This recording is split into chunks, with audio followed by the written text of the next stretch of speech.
In this video, we will be covering the first chapter of AMath, Quadratic Equations and Inequalities. In total, we will be covering 6 sections. The first section is the difference between the linear equation and quadratic equation. Second, we will touch on quadratic solution and quadratic formula. And what does it mean? Third, we will be touching on completing the square and how does it link back to quadratic equation. Fourth, we'll be covering the discriminant b squared minus 4ac and link it back to the quadratic formula. Fifth, we will be touching on quadratic inequalities and sketching of graph to solve our quadratic inequality. Finally, we'll be covering different examples seen in examinations and other assessment books. Without further ado, let's begin. Okay, first, we will distinguish between linear and quadratic equations. So, linear equation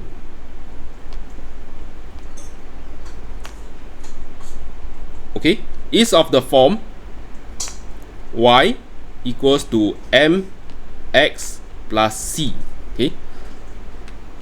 Sometimes we may also write y equals to ax plus b, but they are just symbols, right? Now, y and x are our variables,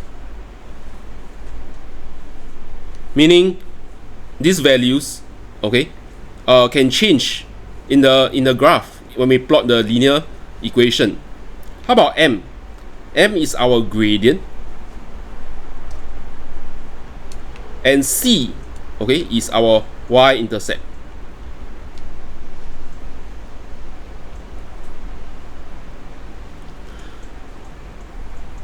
A more general term for m and c is that m is the coefficient of x and c is a constant in this equation. Now, for quadratic equation,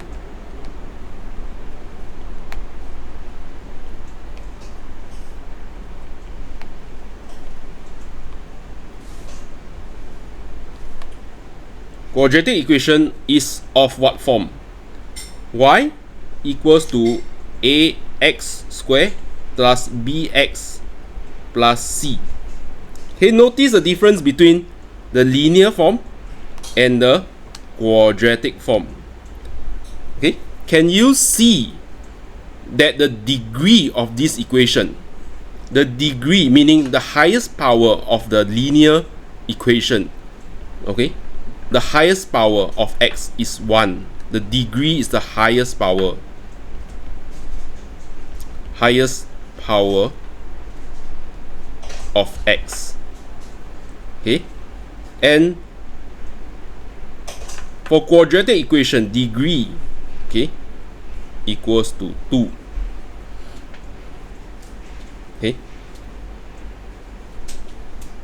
So see the pattern. Linear equation is ax plus b, whereas for quadratic equation is ax squared plus bx plus c.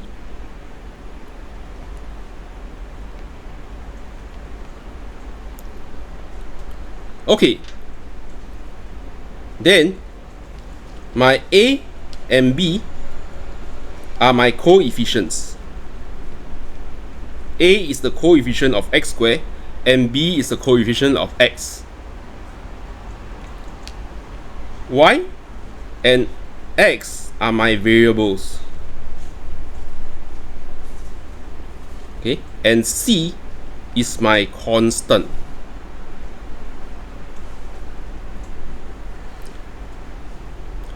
What is the shape of a linear equation?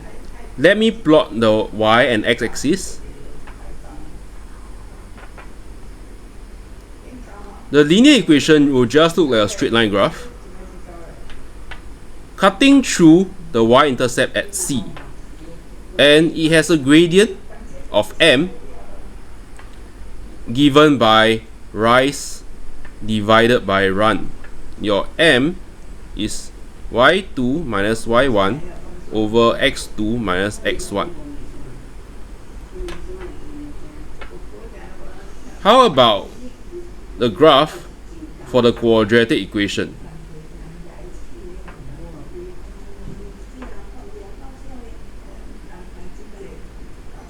In general, the graph of a quadratic equation has the shape of a parabola, something like a bowl shape. Okay, and this parabola is symmetric about its turning point. Okay, later on we will talk about how to find the coordinates of this turning point. Note that the y-intercept is also given by C, because if you let x equals to 0, okay, your y will just equals to C. So that's why the y-intercept is also given by C from the quadratic equation. And this form of the quadratic equation is a happy face parabola. This is because your A here is positive. Okay, if the A is negative, the shape will be inverted to look like a sad face parabola. Like this. This is when your A is less than 0. A cannot be 0, right? If A is 0, then it's simply just a linear graph. Okay, C is still the y-intercept.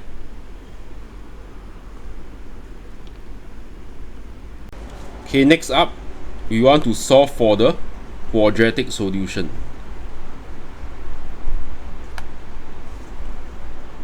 That is, we let our y equals to ax squared plus bx plus c equals to 0. One way to do that is through what we call the cross factorization.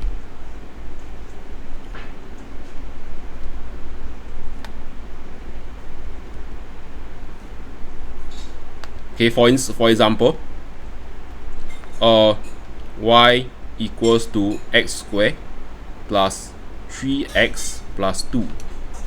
So how do we factorize this? How do we get the quadratic solution through cross factorization? Okay, write x squared here, 3x and 2, x, 2, 1. So we can factorize our quadratic equation like this. Okay, when we equate this equation to 0, we solve for our solution to our quadratic equation.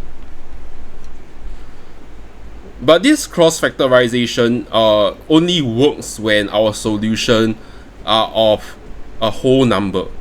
Okay, there are solutions where the x, okay, is not a whole number, maybe it's of a third form. In that case, we got to use the quadratic solution for the quadratic formula.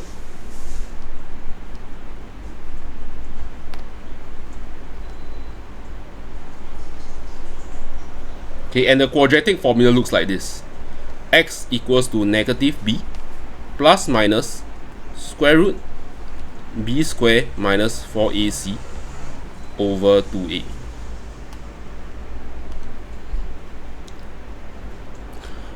Later on, we will see how we get this quadratic formula through what we call the completing the square, which is another important concept in this chapter. So let's recap the quadratic solution.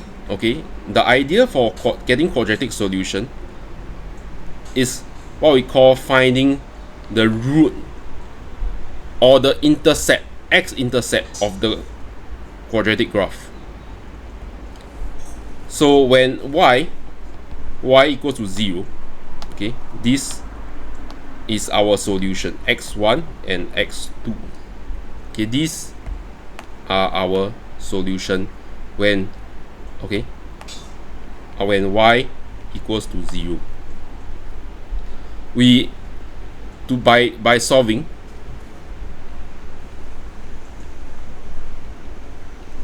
the quadratic equation,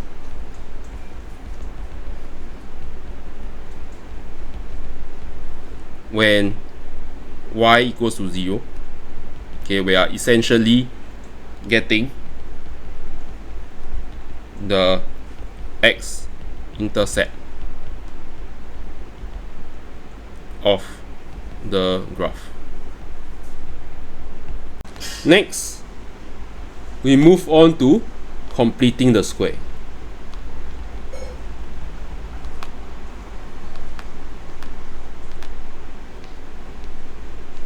Okay, what does square means in relation to quadratic equation?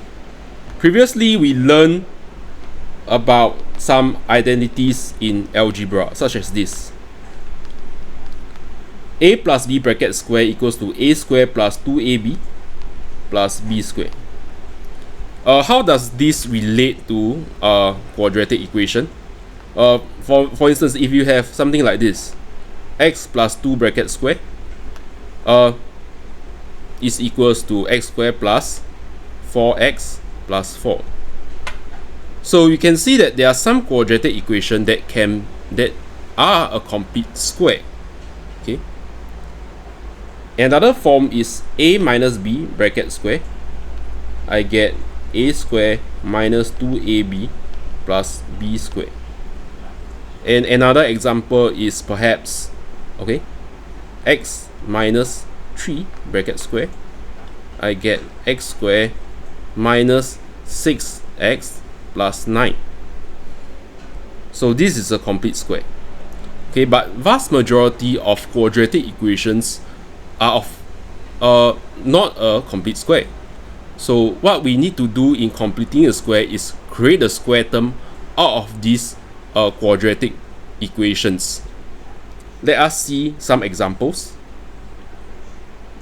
If we have something like this, x squared plus 4x plus 10.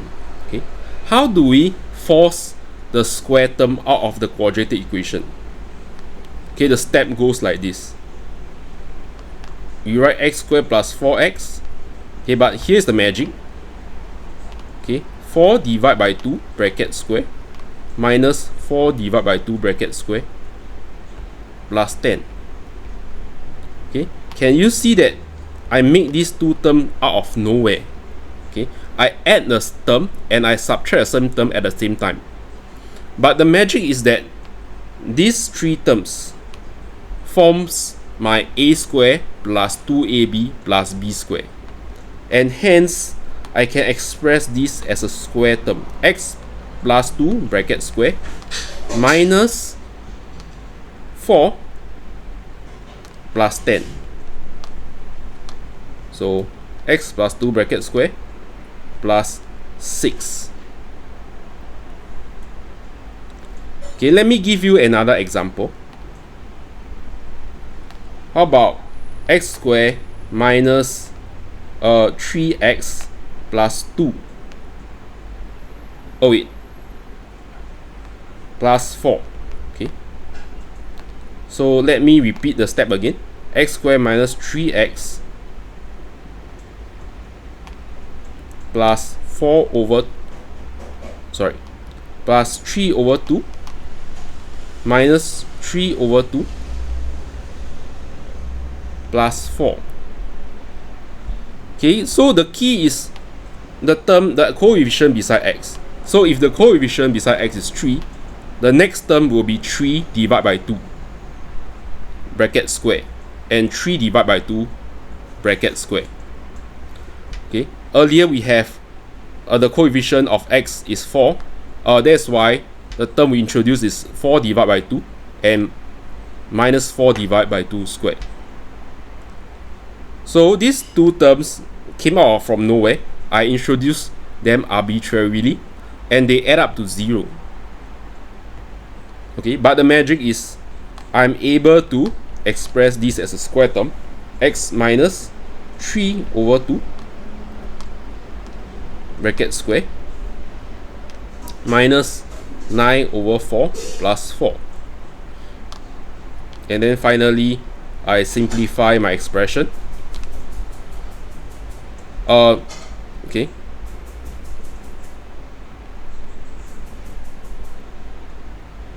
Now in these two examples, our coefficient of x squared is 1.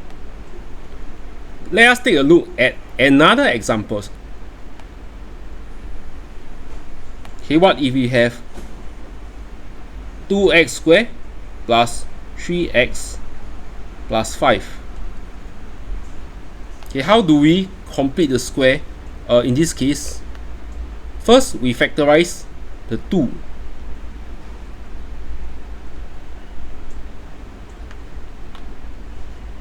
Okay, leaving the 5 alone. Essentially, we compute the same step now. Okay, realize that the coefficient of x is 3 over 2. Then the next term must be 3 over 4 because we divide by 2 again to the next subsequent terms.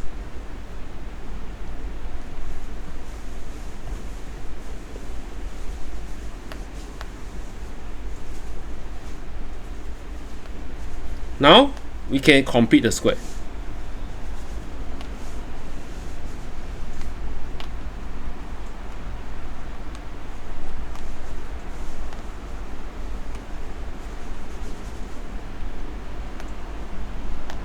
Okay, leaving us with a square term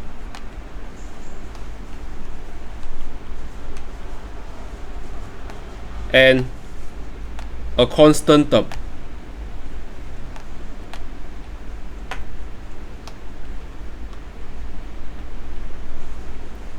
Now, let's consider another example where the coefficient of x squared is negative. This example is negative 2x squared minus 12x minus 9. Similarly, we factorize out negative 2, leaving negative 9 alone. Okay, now we perform the same step again.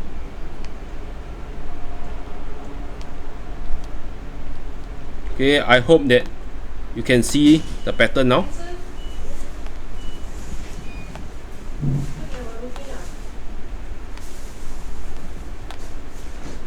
Okay, we have the square term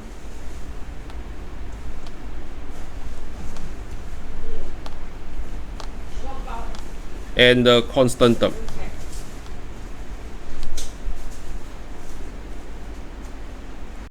Right now you may ask, why are we doing this and why is completing the square important for this chapter on quadratic equation? Okay, let us take a closer look at our examples. Okay, for x squared plus 4x plus 10, after completing a square we get a square term and a constant term. The square term x plus 2 bracket square, okay, we can see that the square term is always positive. Okay, it's always positive. Anything square must be positive, right? Okay, even if you have a negative term in the bracket, after you square it, you still get a positive term after squaring it. So completing the square, we see that, okay, we have a square term and a constant term, and for this case it is always greater or equal to 6. Anything positive plus 6 must always be greater and equals to 6. What does this imply? Okay, remember our quadratic graph? This means that our graph, our quadratic equation, must always be equals or greater than 6, meaning that 6 must be the minimum point. 6 must be the minimum point of the graph. Okay, because the least value for this quadratic equation is 6. And 1 is the value of x to make y equals to 6. Okay, consider this. If we are able to make the square term 0, the y would be 6. Hence, okay, the value of x must be negative 2 in order to make the square term 0. So we can see that, okay, our minimum point for the graph is here. Okay, we can already plot our quadratic equation with the minimum turning point. As for the y-intercept, we can simply sub x equals to 0, and you can see that when we sub x equals to 0, y just equals to 10. Similarly, for our other examples, okay, this term is always greater than 0, and hence the quadratic equation must be always greater than 7 over 4. Okay, meaning on the graph, if 7 over 4 is on the y-axis here, okay, let us make the square term 0, x must be 3 over 2. Okay, the graph will look like this. And with the y-intercept of 4.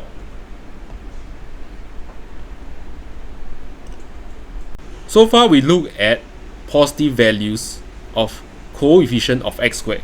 But if our coefficient of x squared is negative, like this example, after completing the square, we have a negative square term. What do I mean by that? Okay, because a square term itself is always positive. Now with a negative 2 multiplied with the square term, it is always negative. Okay, it is always negative after I multiply with negative 2. Okay, this means that this quadratic equation, okay, adding to the constant term of 9, this quadratic equation is always less than or equals to 9. Meaning that instead of a minimum point, this set face parabola has a maximum point, and the maximum value of y is 9. Let us see what it means on the graph.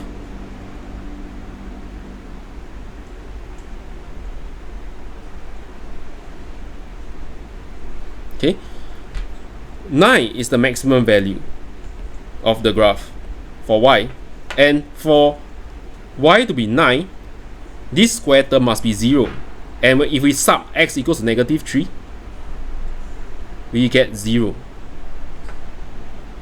We get a square term of 0, and then the y would be equals to 9. How about the y-intercept? We sub x equals 0, and y is just negative 9. So it's pretty much very sharp parabola like this.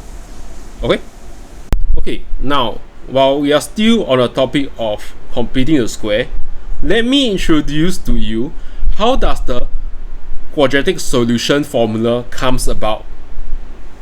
Okay, let's start with the quadratic expression, where we let the y equals to 0. Okay, the quadratic solution formula is the x-intercept of the quadratic graph with the x-axis, and has the form negative b plus minus square root b squared minus 4ac over 2a. I'm going to show to you how does the quadratic formula links from the quadratic expression. Okay, we can completely do this by completing the square.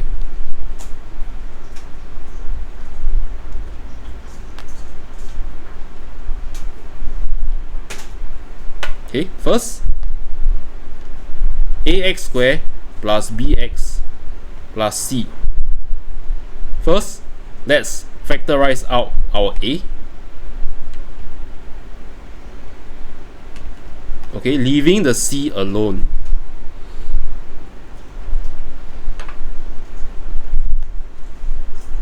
Okay, next we introduce our two terms, b over 2a bracket square minus b over 2a bracket square.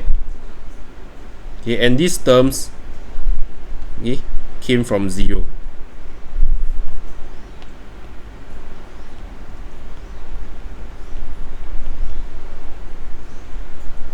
Let's simplify now. So we get our b over 2a square term minus b square over 4a square. Let me put this in the bracket first. Plus c equals to 0. Continue to simplify.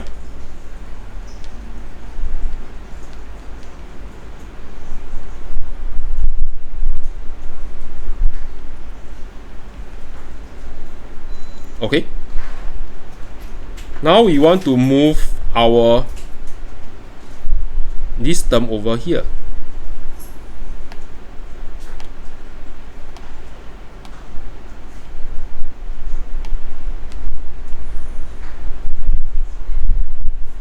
Okay, we make this to be 4ac over 4a. So I will get minus 4ac over 4a equals, okay,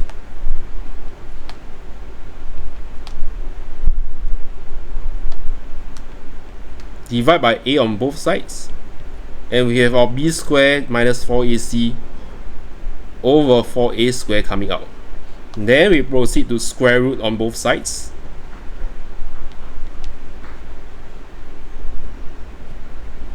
When we square both sides, remember to put a plus minus.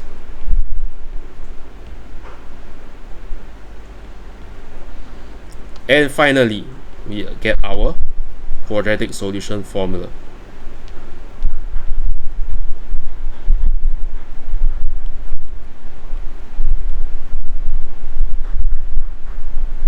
Okay, we are ready to touch on discriminant. And discriminant is our b squared minus 4ac. Can you see how this relates to our quadratic formula? Here, this is our quadratic formula. So the discriminant has got to do with the solution of the quadratic equation. Okay, so there are three types of discriminant. The first one, when b squared minus 4ac is greater than 0. So this means that there are two real and distinct solutions.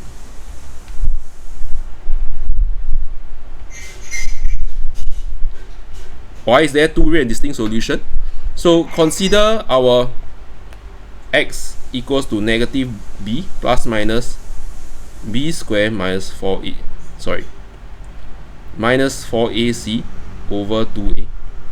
Because of plus minus, so we have, okay, two real and distinct solutions, or sometimes we call it roots. So roots and solution are the same meaning. Okay, what if now our b squared minus 4ac equals to 0? Okay, so this just means it has just one solution, but we can't write in our question, we can't just say there's one solution. We say that there are, okay, two real and equal roots. Okay, this just means it's two real and equal roots. Why is it so? Okay, because if b squared minus 4ac equals to 0, so your b is just equals to negative b over 2a. Okay, there's only a single solution. Okay, and what if we have our b squared minus 4ac less than 0? It means that there are no real solutions or no real roots. Okay, we can see that. Why? Because our square root, okay, b squared minus 4ac, okay, we cannot have a negative value to square root.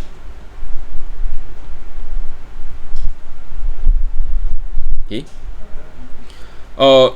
If we go to A level, we learn that if we have something negative in the square root, this is something called a complex number. Okay, something for you to think ahead is called a complex number when, okay, your b squared minus 4ac less than 0, or sometimes we call this the complex root. Okay, so it's actually a number. It's actually a complex number, but at our level we do not need to think about this kind of mathematical numbers yet. Okay, we just say that it's not a real solution. So now we have this b squared minus 4ac greater than 0, b squared minus 4ac equals to 0, and b squared minus 4ac less than 0. What does this mean for the solution, okay, in terms of our quadratic graph? Okay, so for b squared minus 4ac less than more than 0, okay, it's just our normal quadratic graph that cuts the x-axis at 2 points. Okay, there are two intersection with the x-axis. Okay, but for b squared minus 4ac equals to 0, okay, our quadratic graph just touches the x-axis at a single point. Okay, our quadratic graph just touches the x-axis at a single point. Or we can say that it is tangent to x-axis. Okay, but for b squared minus 4ac less than 0, the graph, okay, is like never touches the x-axis.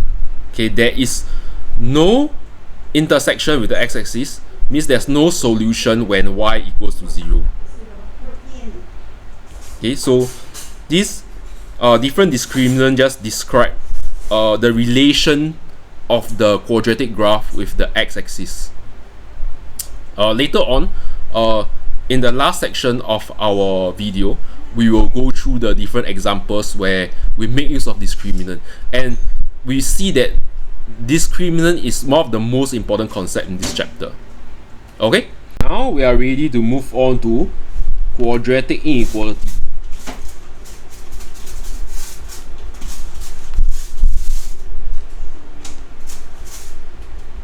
Okay, so before we solve quadratic inequality, usually we will need to factorize the quadratic equation first. For instance, okay, let us take this example: x squared minus 3x plus 2. Okay, usually we factorize the quadratic equation using cross factorization. If not, if the roots cannot be factorized, meaning the roots are not whole number, sometimes we will need to use our quadratic formula to find the roots and then express it as a product of two terms. But for this case, we can use our cross factorization.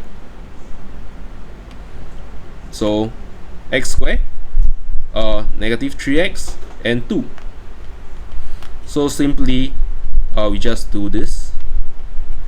Okay, and we can easily factorize this to x minus 2 bracket multiply by x minus 1 bracket.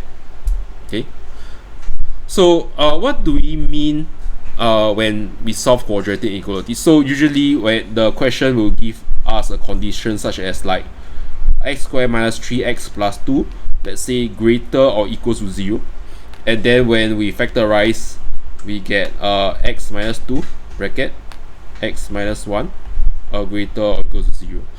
And from here we want to get our inequality for x. Okay, how do we do that? Okay, first we just have a simple plot of the quadratic graph without having so many details, just the x-intercept. And then the quadratic graph in this case is a happy face graph. You draw like this. Okay, because the y, this is the y. The y, we want the y to be greater or equals to 0, meaning we want all the y values, okay, above the x-axis. So what are the values for x in this case? It would be in this region, right? Because when y, okay, when y is greater than 0, these are the values of x that will take place.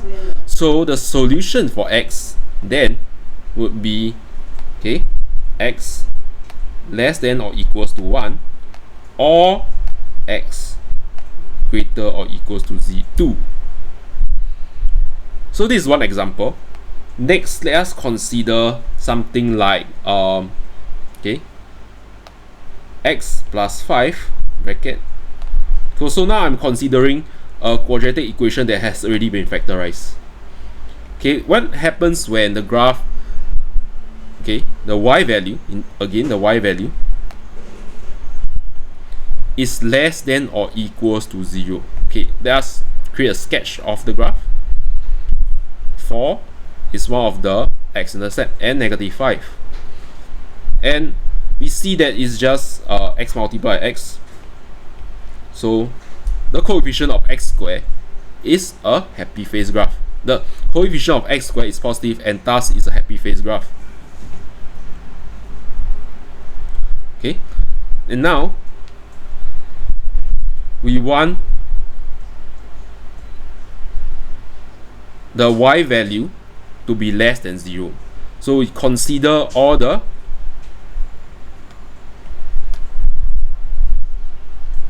y values that are below the x-axis. And for these y values, the x-axis must lie in this region. And therefore my solution for x would be x is greater or equals to 4 and less than,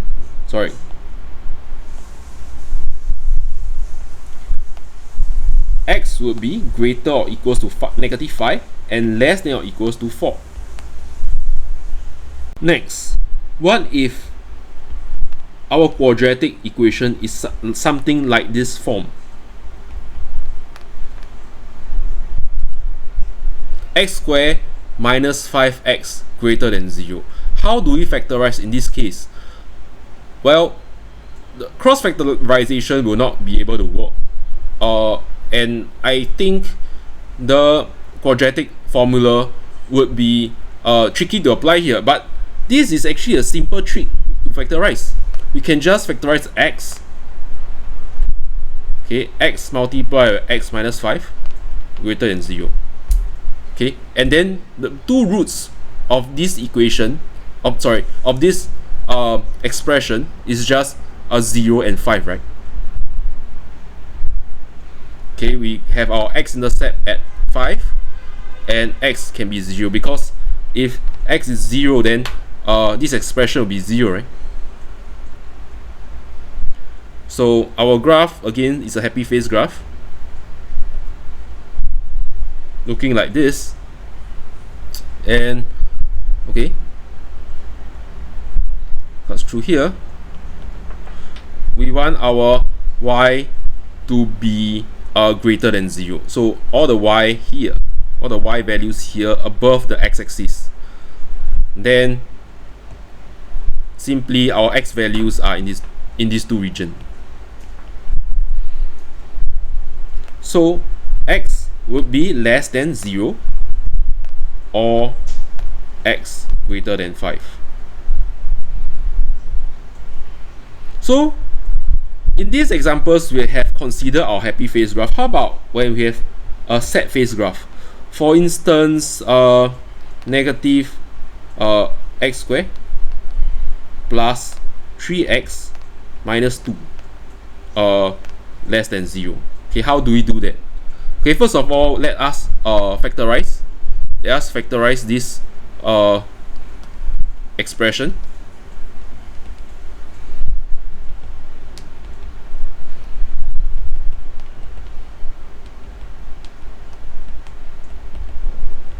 Okay, so after factorizing, I have x minus 2 and 1 minus x less than 0. Okay, so my roots, let me sketch my graph. So the roots are 2 and 1. Okay, but this graph is a sad face graph, right? Because of the negative in front of the x squared. And now my y value must be less than 0. So let me consider the graph that is below the x-axis, which is here. All the y values are lying below the x-axis. So why are my x values with this condition? So x value must lie here, right? So these are the region where to fulfill my inequality. So simply x must be less than 1 or x greater than 2. Okay? Now we are ready to look at some practice examples. In this example, we need to find the set of values of k for which the graph y crosses the x-axis. If we set y equals to 0, the expression here equals to 0, it means that it will have more than one solution or more than one x value when y equals to 0. We will be looking at examples like this. The y will cross the x-axis twice, or maybe it will just touch the x-axis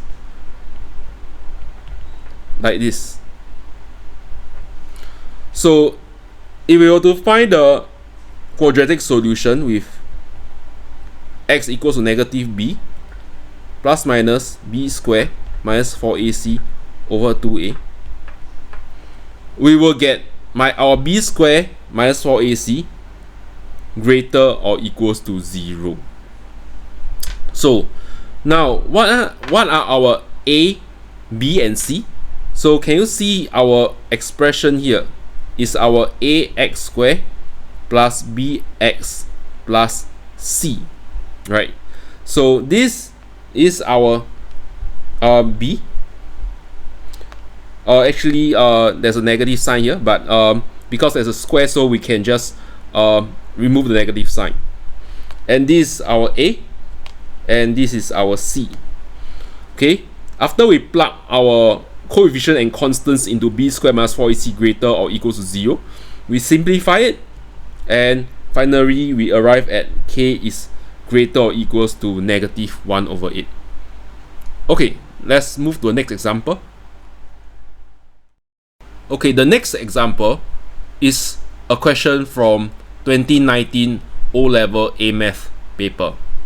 Now, we need to find the set of values of constant k for which the curve lies entirely above the line y equals to x. So there are two equations, right?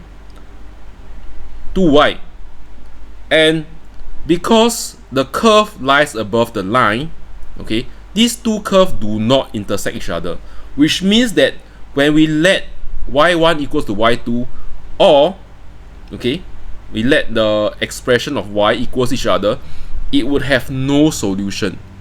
Okay, the graph would look something like this. Okay, the y1 is like a happy face graph. Okay, and it lies above the line y equals to x. Okay, which, so if we equate these two equations together, it would give us no solution. So then we just manipulate the equation after we equate both y together. Okay, and we get something like this, and this is of the form of our quadratic equation ax squared plus bx plus c equals to 0, and this has no solution, right? This has no real roots, so again it has no quadratic solution. Therefore b squared minus 4ac is less than 0, and we are able to sub in our value of a here, our value of a, our value of b, and our value of c here, right? So once we sub in, we solve our quadratic inequality.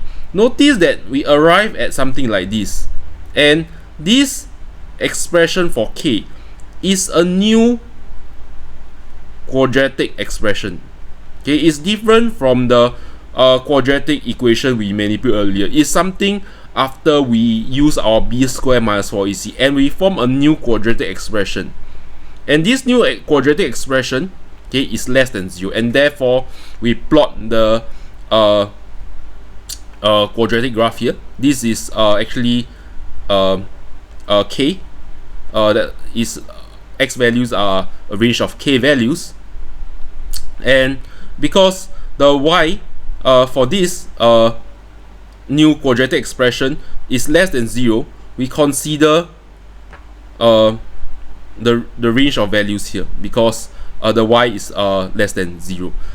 And finally we arrive at the solution of k is greater than -1 and less than 1. Now in this third example, okay, is quite interesting. This time around we got to show the equation has real roots for all real values of x. What does it mean? Right, it means that we cannot assume, okay, we cannot assume,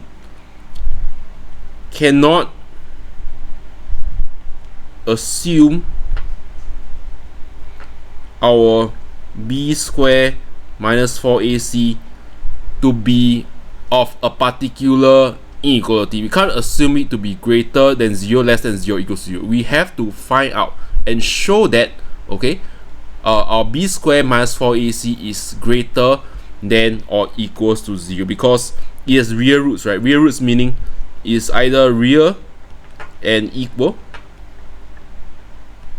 or real and distinct.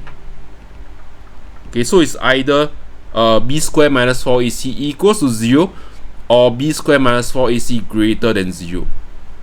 And we have to start from scratch. Start writing our b squared minus 4ac, okay, and we plug in our b. Our b is just 1x, and this is our a, and this is our c, okay, and we plug it into our b squared minus 4ac, and then we start our manipulation, and it comes to the step here, and then we will need to complete the square, okay, which is why completing the square is very useful in this chapter. So once we complete the square, okay, we introduce the two terms here, right, before we complete the square, and then we can finally create a square term here, and our two constant term cancel each other, and finally we left with our square term, and you know square term is always greater than or equal to 0, right? And hence we prove that, okay, the equation has real roots